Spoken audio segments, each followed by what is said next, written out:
If you're new here, I'm Jacob. I'm currently challenging myself to see what I can achieve while just training with my body weight, using a pull-up bar, gymnastics rings, and the floor. In the past year and a half, I've put this method to the test to see if it works. Now, I'm in the best shape of my life and the strongest I've ever been in my calisthenics movements.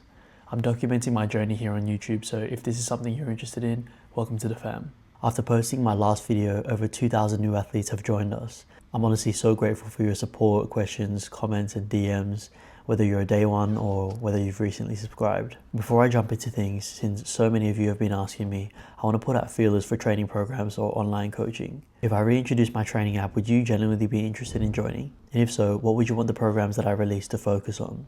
Let's dive into a little bit of an update for where I'm at right now.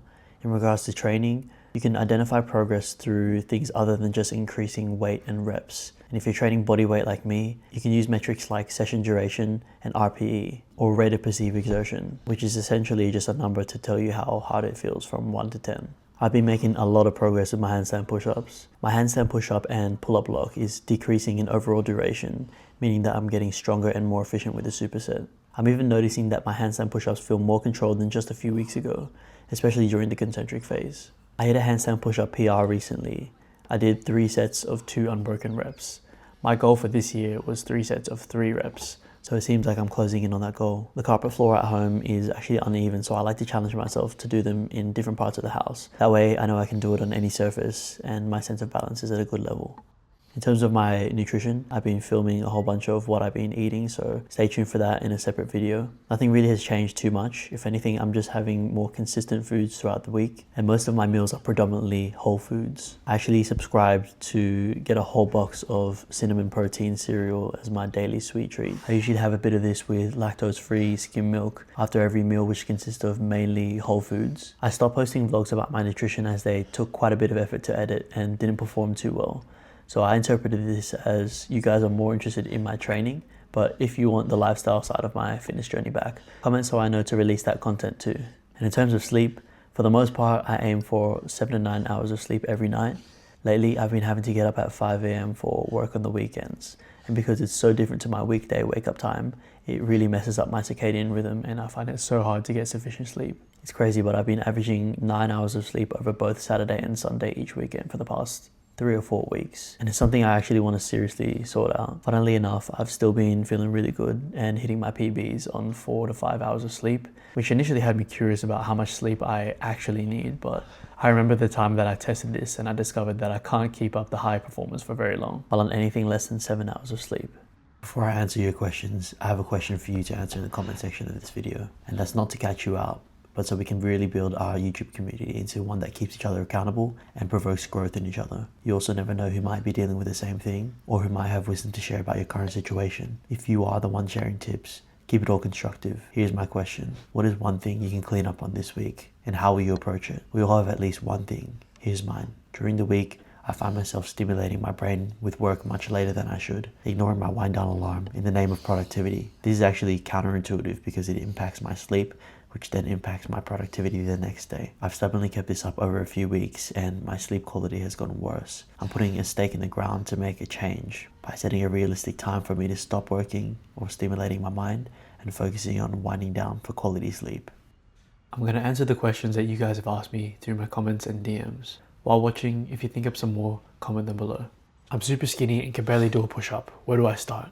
You can break every calisthenics skill down into a simpler form called regressions, which you can work through until you achieve this skill. Since we're talking about push-ups, here's exactly where I begin. Start with 3-second push-up eccentrics. Control the lowering phase fighting gravity. Then once your upper body has touched the floor, push back up with your knees on the floor. If you aim for 10 to 15 reps of this over a few sets, you'll likely achieve your first push-up along the way, as this will help you build the necessary strength. Also, add elevated push-ups. Place your hands at a level that's higher than your feet, on a surface that you can manage reps on, like a bench or a box. Over time, you can work your way down to lower surfaces until your hands are level with your feet on the floor. One big tip, train your skill work first in your session. You want your muscles and your nervous system fresh, so fatigue doesn't mess with your form. Bad reps early on create bad habits, and like my dad always told me growing up, do it right the first time and you won't waste time fixing it later. For maximum progress, after you hit your skill/strength block, you should add exercises that directly support the movement you're chasing. So for push-ups, something like bench dips are great. It builds your triceps, which help extend your arm in the push-up.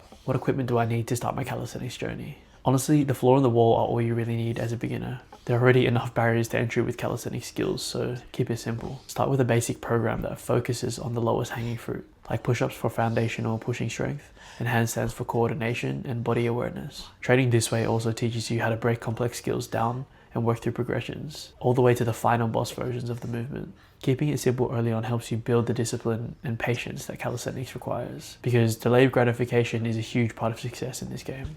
If you can, also get your hands on a sturdy pull-up bar to work on dead hangs and active hangs. That'll set the foundation for all of your pulling skills that you want later. Yo bro, I can't seem to make much progress on my pull-ups.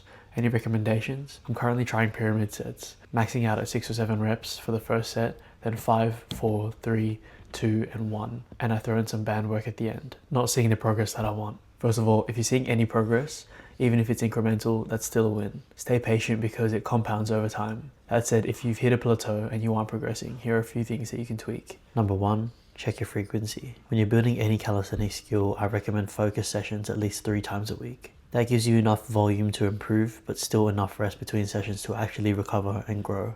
Number 2, switch from pyramid sets to steady sets. Pick a rep number that you can hit across 5 sets with good technique. For example, 5 reps per set. Then each week, add reps to the later sets first. For example, 5, 5, 5, 5, 6, then 5, 5, 5, 6, 6, and so on. Keep building until you've hit 6 reps across all 5 sets, and then continue the process. Number 3, add a deload week every time you move up to the next rep target.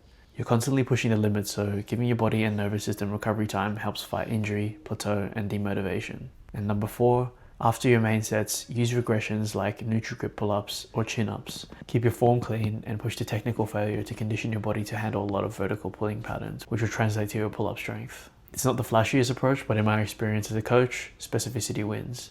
For calisthenics, is it overtraining to do 3 full body workouts per week?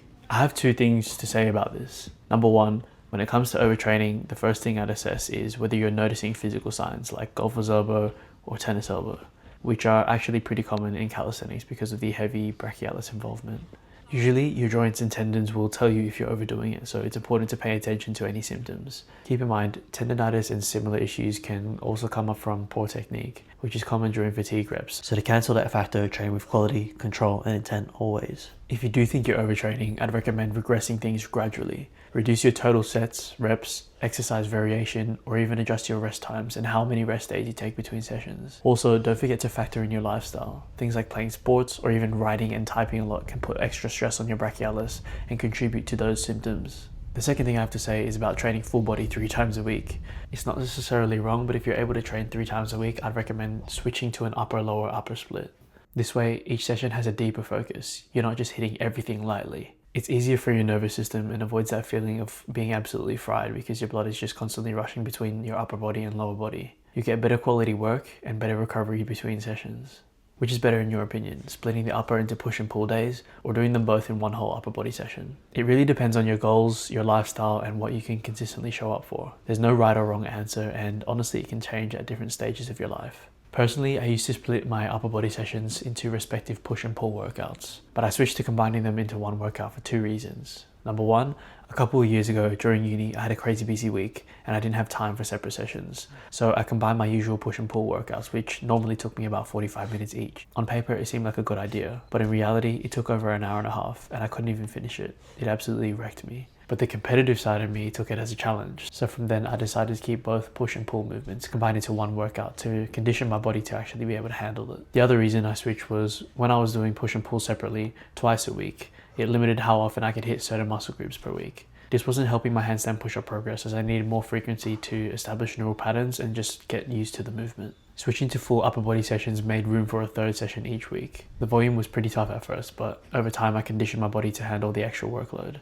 And that's when I started seeing real progress. Trying to do my first muscle up. Any tips? I actually posted a 2-minute muscle up tutorial on my channel. It's the most straightforward muscle up tutorial that you'll find. It outlines everything you need to know to get your first rep, how to achieve consecutive reps, and bonus secrets that I've used to clean up my form to a competition winning level for myself and clients that I've coached. How important is stretching post-workout when exercises like pull-ups and dips already stretch your muscles? For example, your lats and chest at the bottom of those movements. The stretch at the bottom position of an exercise is a different type of stretch than one aimed at improving mobility and flexibility. Doing dynamic and static stretching outside of your workout is actually quite important, as it prevents muscle stiffness and tightness that leads to decreased range of motion and less gains over time. How do you train side and rear delts? What conditioning exercises do you follow to have injury-free and healthy wrists and shoulders? Personally, I don't do any isolated delt work. Everything that I'm doing in this video is all I train for my upper body, nothing else. Right now, handstand push-ups are my priority, and because they're delt heavy exercises, it probably explains why my shoulders have become a lot more developed. If you watch my mic'd up workouts where I think aloud while training, you'll see how mindful I am of technique when training.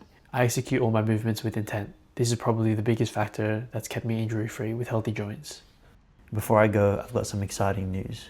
I've always dreamed of becoming a full-time content creator, not for clout or flashy stuff, but because being myself for a living and building a global community that grows together really drives me. It's crazy to think that I was filming my life as a kid on my parents' old camera, way before YouTube or vlogging was even a thing. And even crazier that I spent 4 years filming and editing before I had the courage to post anything online. And now, here we are. Up until now, content creation had to come after my full-time jobs because, well, bills. But the goal has always been to do this full-time because it's what I love. For a while now, I've been posting as consistently as I can, working towards this, and now we're finally monetized. You might notice some ads on my videos. I'm keeping them minimal, but just to be transparent, they help me get paid so I can afford to focus more on creating. This is the first step towards a bigger goal of making content my full-time job, and I just want to say thank you to everyone who supported me in getting here. I'm excited to keep growing and reaching more athletes like you, and I can't wait to see what the future holds. More than anything, I hope my story is a testament to what can happen when you acknowledge the fear or anxiety and do the thing anyway. The other side might just be what you've been hoping for. I'm excited to keep growing and reaching more athletes like you, and I can't wait to see what the future holds. God bless, and I'll see you in the next video.